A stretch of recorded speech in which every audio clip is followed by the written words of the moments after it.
உனக்கு இந்த இடம் பிடிச்சிருக்கா? பிடிச்சிருக்கு, ரொம்ப நல்லா இருக்கு. இந்த வீட்ல எல்லாரும் ரொம்ப அன்பா இருக்காங்க. அதோட வீடும் பெருசா இருக்கு. இந்த வீட்ல இருக்கிற எல்லா பொருளும் அவ்வளவு அழகா இருக்கு. என்னோட பிருந்தாவன் வீட்ல இந்த மாதிரி எதுவுமே இல்ல. எல்லாம் கொஞ்ச நாளைக்கு தானே, அதுக்கப்புறம் இந்த நாடகம் தேவையில்லாம போயிடும். மறுபடியும் நான் திரும்பி அமெரிக்கா போனதும் எல்லாமே இங்க முடிஞ்சு போயிடும். அமெரிக்காவா?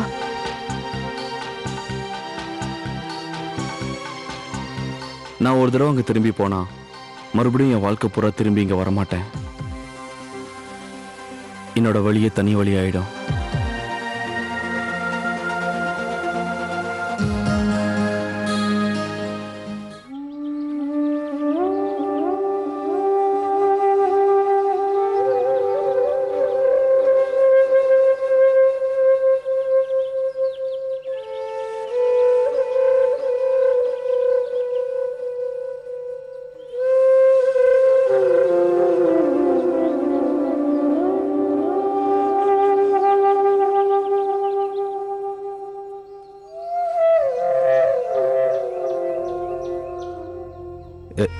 என்னம்மா இது? என்ன இதெல்லாம்?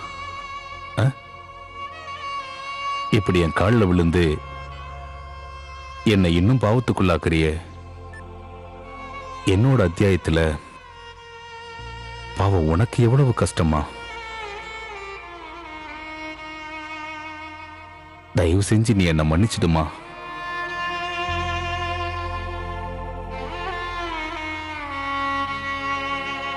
அந்த கடவுளுக்கே நல்லா தெரியும், நான் உன் மேலையும் விஷாக்கா மேலையும் ஒரே மாதிரி தான் அன்பு வச்சிருக்கேன்னு தெரியும். ஆனா மற்றவங்க ஏன் இதை புரிஞ்சுக்க மாட்டேங்கிறாங்கன்னு எனக்கு தெரியலம்மா. அவங்களுக்கு எப்படி புரிய வைக்கிறதுன்னு எனக்கு தெரியலம்மா.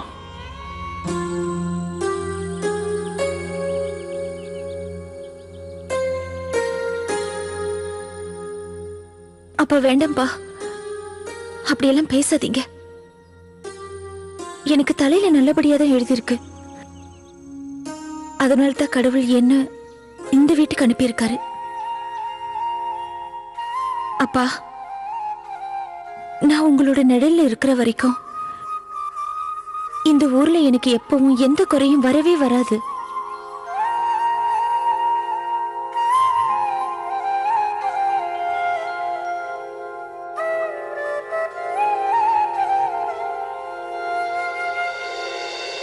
தேவகி, என்ன பண்ணிட்டு இருக்கீங்க? சமைச்சுக்கிட்டு இருக்கேம்மா. நாசமா போச்சு. இப்ப இதுதான் ரொம்ப முக்கியமா? அங்க என் பையன் கிட்ட அவ பெரிய நாடகமே போட்டுட்டு இருக்கா. அவ சொல்றா அவளால விஷாகாவுக்கு எந்த ஆபத்தும் வரவே வராதான். அவ்வளோ நல்லவளா இருந்தா பேசாம வந்தவனை கல்யாணம் பண்ணிக்கிட்டு போக வேண்டியதுதானே. ராதே ராதே ராதே ராதே. விடக்கூடாது இந்த திருடிய. நான் ஏதாவது ஒரு வழி யோசிச்சு அவளை உண்டு இல்லைன்னு பண்றேன்.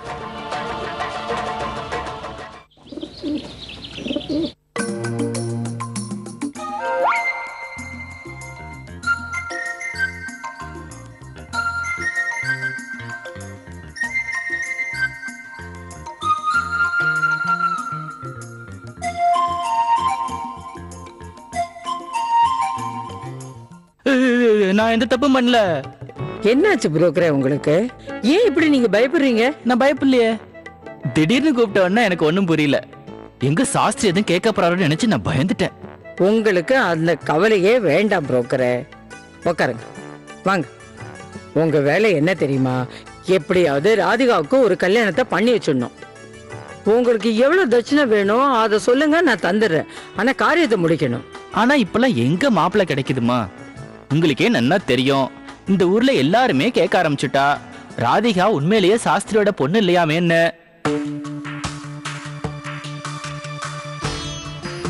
தெரியாதவங்க யாராவது இருப்பாங்கல்ல, அந்த மாதிரி யாராவது ஒரு நல்ல வரனம் பார்த்து அவங்க வீட்டுக்கு இவ்வளவு அனுப்பி விட்டுடுவோம்.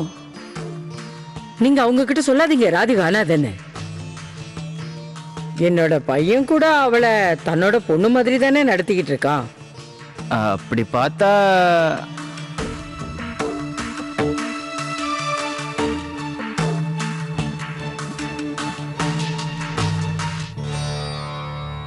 இப்ப ஊருக்கு வெளியில புதுசா ஒரு ஹோட்டல் வந்திருக்கோம் இல்லையோ, அங்க ஒரு மாஸ்டர் இருக்கார். அவருக்கு ஒரு பையன் இருக்கான்.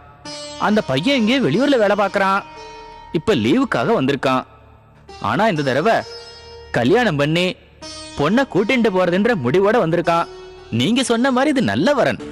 அப்புறம் ஏன் நீங்க யோசிக்கிறீங்க புரோக்கரே? அந்த வரனையே கூட்டிட்டு வாங்க. நான் நாளைக்கே கூட்டிட்டு வந்துருவேன். ஆனா சாஸ்திரிகளை எப்படி சமாளிக்கிறதுன்னு தான். அவரு சொன்ன மாதிரியே இந்த பையனுக்கு சின்ன வயசு, ஒரு பொண்ணு, அவளையும் கல்யாணம் பண்ணி கொடுத்தாச்சு.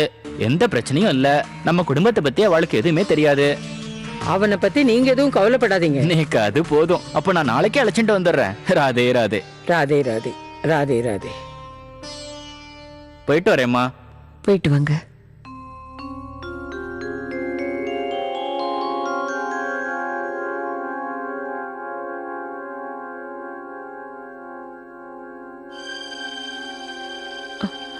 ஆனா அம்மா, ராதிகாவோட அப்பா நிச்சயமா இந்த விஷயத்துக்கு சம்மதிக்க மாட்டாரு. கல்யாணம் பண்ணணும்னா ராதிகாவை பத்தின உண்மையை என் பையன் வீட்டுல சொல்லணும்னு சொல்லுவாரு. இத பாரு தேவகி, நீ அவனை இன்னும் சரியா புரிஞ்சுக்கல. அவனை பொறுத்த வரைக்கும் விஷாகாவுக்கும் ராதிகாவுக்கும் மத்தியில எந்த ஒரு வித்தியாசமும் இல்லை. விஷாகா சந்தோஷமா இருக்கணும்னா நீ பேசாம இரு. ராதிகா கல்யாணத்தை நான் நடத்திக்கிறேன். அவனை நான் பாத்துக்கிறேன். கடவுள் அருள் இருந்தா எல்லாம் நல்லா நடக்கும்.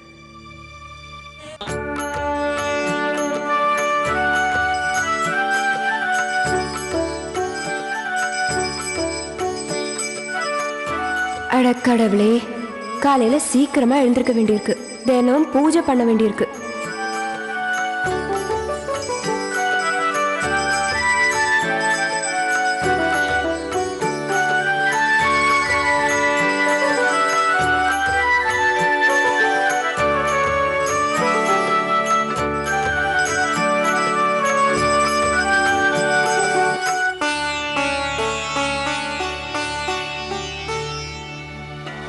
விஷாகா, பிரசாதத்தை பத்திரமா வை. மற்றவங்க எல்லாரும் எடுத்துக்கிட்டோம். எல்லாரும் வருவாங்கல்ல? இப்போ வரமாட்டாங்க. எல்லாருமே லேட்டாக தான் வருவாங்க. அது வரைக்கும் தூங்குவாங்க. என்ன மட்டும் ஏன் தூங்க விட மாட்டேங்கிறீங்க பாட்டிமா? அது மட்டும் இல்ல, இது இந்த வீட்டு மருமக பண்ண வேண்டிய பூஜை.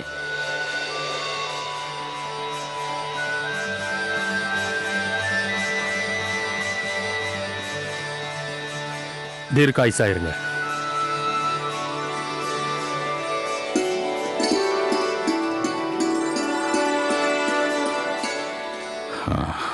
தேவகி, இந்த பிரசாதம்.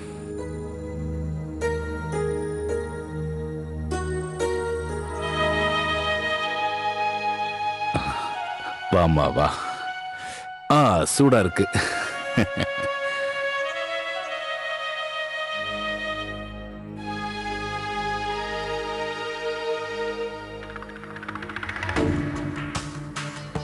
ராதே கிருஷ்ண, ராதே கிருஷ்ண, ராதே கிருஷ்ண.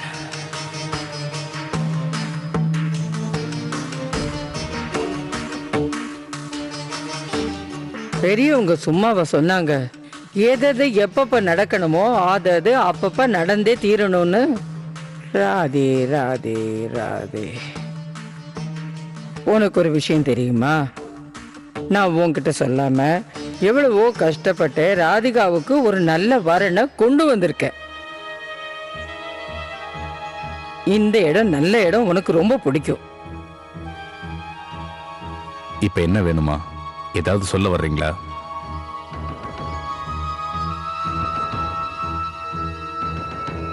இன்னைக்கு புரோக்கர் விசமரநாத் வந்தாரு.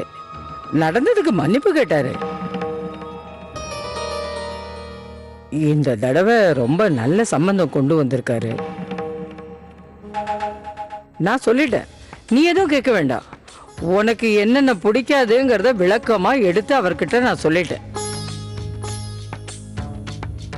அதுக்கு புரோக்கர் சொன்னாரு, ராத்திரி நீங்க சொல்லி சாஸ்திரி சரின்னு சொன்னா நாளைக்கு காலையில 11 மணிக்கு மாப்பிள்ளை வீட்டுக்காரங்களை இங்க கூட்டிட்டு வரேன்னு சொன்னாரு. நான் உடனே சொல்லிட்டேன், ராதிகாவுக்கு நல்லதா இருந்தா சாஸ்திரி வேண்டான்னு சொல்ல மாட்டாருன்ட்டேன். இதுவும் நீ வேண்டான்னுட்டா அப்புறம் எல்லாம் அந்த கடவுள் கையில தான். ராதே கிருஷ்ண ராதே.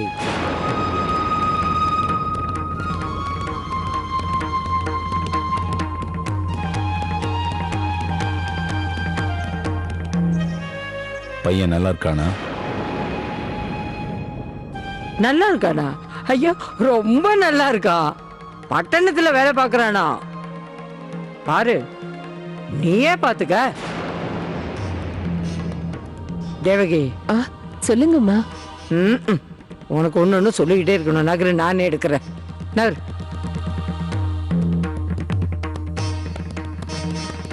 இத பாருப்பா, நீயே பாரு, நீயே நல்லா பார்த்து சொல்லு.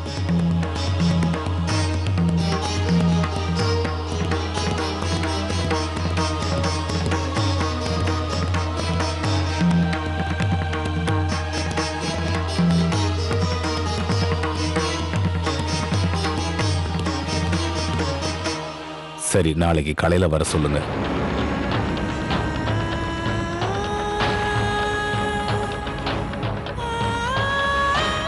இதுவரைக்கும் நடந்ததும் ஆண்டவன் செயல், இனிமே நடக்க போறதும் ஆண்டவன் செயல்.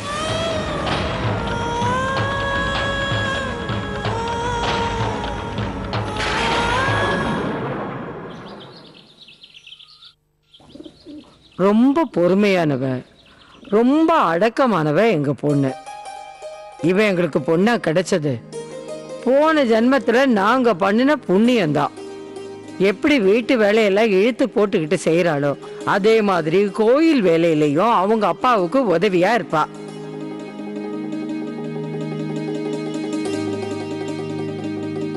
சாஸ்திரி, உங்க பொண்ணு எங்களுக்கு ரொம்ப பிடிச்சிருக்கு.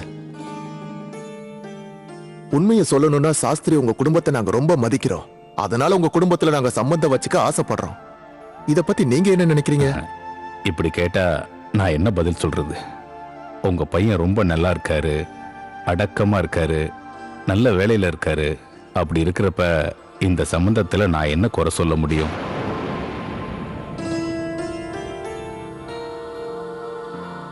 ஆனா இப்ப நீங்க என்ன முடிவெடுக்கிறதா இருந்தாலும் முதல்ல நாம எல்லாத்தையும் பேசிட்டு அப்புறமா ஒரு முடிவுக்கு வரலாம். சேஷாத்ரி, இப்ப நீ ஏதாவது பேசணும்னு நினைச்சா கூட அதை அப்புறமா பேசலாம்ல. நீங்க தாட்ட மாத்திக்கங்க. சாஸ்திரி, நான் உங்களை பத்தி நிறைய இடத்துல கேள்விப்பட்டிருக்கேன். அதனால தான் யோசிக்காம வந்துட்டேன். உங்க வீட்டுல பொண்ணு எடுக்கிறதுல எங்களுக்கு உண்மையிலேயே சந்தோஷம். ராதிகா உங்க பொண்ணு, அவ உங்க ரத்தம். இதுக்கப்புறம் பேசுறதுக்கு எதுவுமே இல்லையே. மன்னிச்சுக்கங்க, ஒரு முக்கியமான விஷயம் உங்களுக்கு தெரியாதுன்னு நினைக்கிறேன். எந்த விஷயத்தை பத்தி? ராதிகா ஒரு நல்ல குடும்பத்துல நல்ல பாரம்பரியப்படி வளர்ந்தவ தான், அதுல சந்தேகமே இல்லை. ஆனா ஒண்ணு, அவ பிறப்பால என்னோட பொண்ணு இல்ல.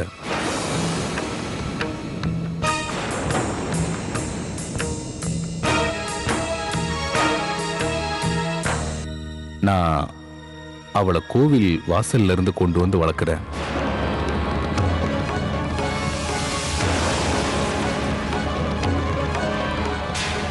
பாவம், அவளை யாரும் அங்க அனாதையா போட்டுட்டு போயிட்டாங்க.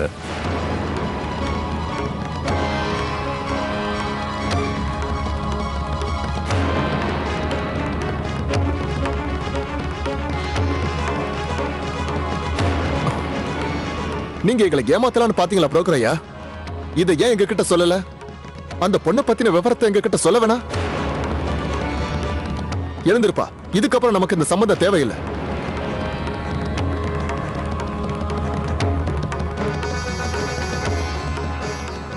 கிளம்புங்க. நில்லுங்கம்மா.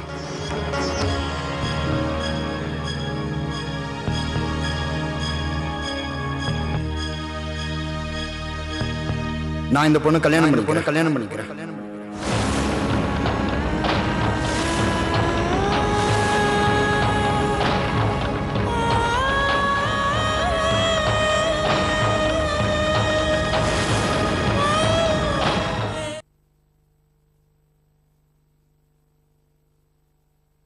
நான் இந்த பொண்ணு கல்யாணம் பண்ணிக்கிறேன்.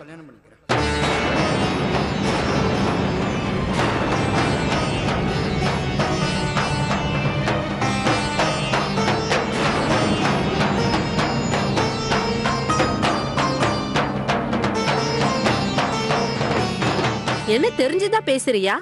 இந்த பொண்ணு அவரோட பொண்ணு இல்ல. பொண்ணு எடுக்கிறதுக்கும் ரத்தத்துக்கும் என்னமா சம்பந்தம்? சாஸ்திரி ராதிகாவை தான் பொண்ணா ஏத்துக்கிட்டாரு. சொந்த பொண்ணு மாதிரி வளர்த்திருக்காரு. அது போதாதா உங்களுக்கு? இங்க பாருப்பா, இந்த பொண்ணோட அப்பா அம்மா யாருன்னு தெரியாது, என்ன குலம் கோத்துறன்னு தெரியாது. சம்பிரதாயம் தெரிஞ்சிருந்த போதும்லப்பா. சாஸ்திரிகள் எல்லாம் பொறுப்பேத்துக்கிட்டாங்கன்னா பொய் சொல்ல மாட்டாங்கன்னு நான் கேள்விப்பட்டிருக்கேன். எனக்கு அதுல நம்பிக்கையும் இருக்கு. அம்மா, இப்ப நீங்க தான் சொல்லணும். இந்த நல்ல குடும்பம் பார்த்து வளர்த்து எடுத்த பொண்ணு எப்படி தப்பானவளா இருக்க முடியும்?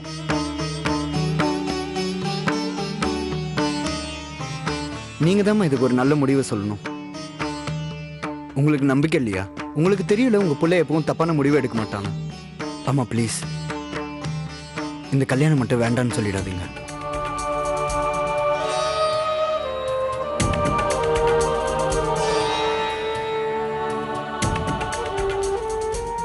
சரிப்பா, உன்னோட இஷ்டம்.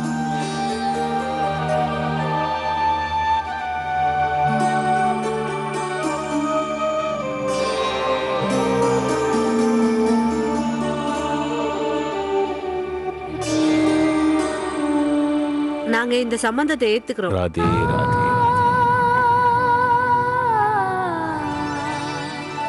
இப்படி ஒரு பையனை பெற நீங்க ரொம்ப கொடுத்து வச்சிருக்கணும். என் பொண்ணுக்கு நானா எங்க போய் தேடினாலும் இப்படி ஒரு மாப்பிள்ளை கண்டிப்பா கிடைச்சிருக்க மாட்டாரு. அந்த கடவுளே மாப்பிள்ளை ரூபத்துல என் கண்ணு முன்னாடி வந்த மாதிரி இருக்கு. சாஸ்திரி, எனக்கு ஒரு சின்ன ரிக்வெஸ்ட். இந்த கல்யாணத்தை நாளைக்கே பண்ணணும்னு நினைக்கிறேன்.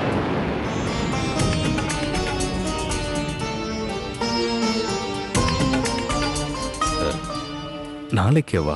ஏன்னா என்னோட லீவ் நாளையோட முடியுது. எப்படி இருந்தாலும் நான் 2-3 நாளுக்குள்ள ஆபீஸ் போயாகணும். ஒரு நாளைக்குள்ள இவ்வளவு பெரிய விஷயத்த எப்படி மாப்பிள்ளை செய்ய முடியும்? பெரிய அளவுல பண்ணணும்னு சொல்லலையே. ஏதாவது கோயில்ல வச்சு கல்யாணம் பண்ணி கொடுத்தா கூட போதும். அப்படி பண்றதுல உங்களுக்கு விருப்பம் இல்லையா? எங்களுக்கு அதை பத்தியெல்லாம் ஒன்றும் இல்லை. இவ்வளவு நல்ல சம்பந்தம் கிடைச்சிருக்கு, அதை கை நழுவ விடலாமா? கொஞ்சம் கஷ்டப்பட்டா ஒரு நாள்ல கல்யாணம் பண்ணிடலாம். நீங்க இனிப்பு சாப்பிடுங்க. சாப்பிடுங்க. எடுத்துக்கோங்க. நாங்க இங்க வரும்போது இந்த சம்பந்தம் இவ்வளவு சீக்கிரம் முடியும்னு எதிர்பார்த்து வரல. அதனால நாங்க சடங்கு எதுவும் செய்ய முடியல. அப்படியே விட முடியாதுல்ல. அதனால இப்ப என் பொண்ணு முதல் சம்பளம் வாங்கி எனக்கு மணி ஆர்டர் அனுப்பினா. அந்த பணத்துல நான் வெள்ளி காயின் ஒன்று வாங்கியிருக்கேன். இப்ப அந்த காயினையே எனக்கு வரப்போற மருமகளுக்கு கொடுக்கற. எப்படி இருந்தாலும் நீ எங்க வீட்டுக்கு வரப்போற லக்ஷ்மி தானம்மா.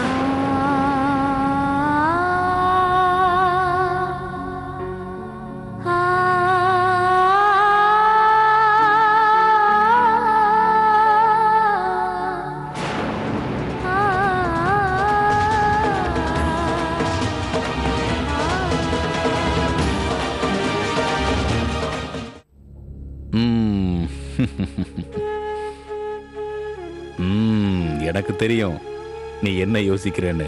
உன்னால நம்ப முடியல. எனக்கு கூட என்னமோ இது கனவு மாதிரியே தெரியுது. இன்னைக்கு நான் எவ்வளவு சந்தோஷமா இருக்கேன்னு என்னால சொல்லவே முடியல. என் பொண்ணுக்கு ஒரு நல்ல வரன் கிடைச்சிருக்கு. இன்னைக்கு தான் நான் ஒரு நல்ல மனுஷனை சந்திச்சிருக்கேன். நீ பார்த்தல்ல, அந்த கேசவ பாபு உண்மையிலேயே ரொம்ப நல்லவன் தான். இதை கொண்டு போய் உள்ள வை. நான் அம்மா கிட்ட நிறைய வேலைகள் சொல்லணும். விஷாகாவையும் கூப்பிடணும். அவங்க வீட்டுல இருந்து எல்லாத்தையும் கூப்பிடணும்ல. அப்போ போ சீக்கிரம்.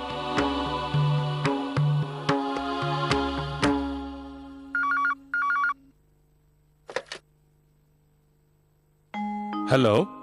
நான் தான் சேஷாத்ரி பேசுறேன், பிருந்தாவனத்துல இருந்து. அடடே சம்பந்தி, ராதே ராதே. ராதே ராதே சம்பந்தி. வீட்டுல எல்லாரும் நல்லா இருக்காங்கல்ல? கடவுளோட அருளால எல்லாருமே ரொம்ப நல்லா இருக்கும். ஒரு சுப செய்தி சொல்றதுக்காக தான் உங்களுக்கு ஃபோன் பண்ணேன். சொல்லுங்க. நம்ம ராதிகாவுக்கு இப்போ ஒரு நல்ல வரன் அமைஞ்சிருக்கு. மாப்பிள்ளை ஏதோ அவசரமா வெளியூர் போறதுனால நாளைக்கே கல்யாணத்தை வச்சுக்கலான்னு சொல்லியிருக்காரு. சம்பந்தி பரவாயில்ல, நல்ல விஷயத்தை தானே சொல்லியிருக்கீங்க. நான் உங்ககிட்ட ஒரு சின்ன விண்ணப்பத்தை வைக்கிறேன். நீங்க எல்லாரும் குடும்பத்தோட வந்து கல்யாணத்துல கலந்துக்கிட்டா எனக்கு ரொம்ப சந்தோஷமா இருக்கும். நாங்க எல்லாருமே வரணுமா? எனக்கு தெரியும், நீங்க எல்லாரும் இப்பதான் டெல்லி போயிருக்கீங்க. இருந்தாலும் இந்த கல்யாணத்துல நீங்க எல்லாரும் வந்து கலந்துக்கிட்டா நல்லா இருக்கும் நான் நினைக்கிறேன். ராதிகாவும் விஷாகாவும் சகோதரிகளாச்சே. விஷாகாவோட குடும்பம் இந்த கல்யாணத்துல வந்து கலந்துக்கலன்னா அது அவ்வளவு நல்லா இருக்காது. அதை விட உங்க எல்லார் ஆசீர்வாதமும் அவளுக்கு கிடைச்சா அது சந்தோஷம் தானே? சரிங்க சம்பந்தி, நாங்க எல்லாருமே வந்து கல்யாணத்துல கலந்துக்கிறோம். அப்புறம் எங்க பக்கம் ஏதாவது உங்களுக்கு உதவி வேணும்னா சொல்லுங்க, நாங்க நிச்சயமா செய்யறோம். நிச்சயமா சொல்றேன். ராதே ராதே. ராதே ராதே சம்பந்தி. என்னங்க? சம்பந்தி கிட்ட இருந்து போன் வந்தது. நாம எல்லாரும் நாளைக்கு காலையில பிருந்தாவனத்துக்கு போறோம். ஏன், என்னாச்சு? சாஸ்திரியோட வளர்ப்பு பொண்ணு இருக்கால்ல, ராதிகா, அவளுக்கு கல்யாணமா. இது சந்தோஷமான விஷயம் தானே? இப்பவே எல்லார்கிட்டயும் சொல்லிடுறேன். என்னது, என் கண்ணு கீழெல்லாம் கருப்பாயிடுச்சு. ஏன் கருப்பாகாது? தினம் பூஜை பூஜைன்னு காலையில சீக்கிரம் எழுந்தா ஐயோ, என்னோட பியூட்டியை ஸ்பாயில் ஆயிடும் போல இருக்கே. இப்படியே போனா கடைசியில நான் சினிமால அண்ணி இல்ல அக்கா கேரக்டர் தான் நடிக்க போறேன்.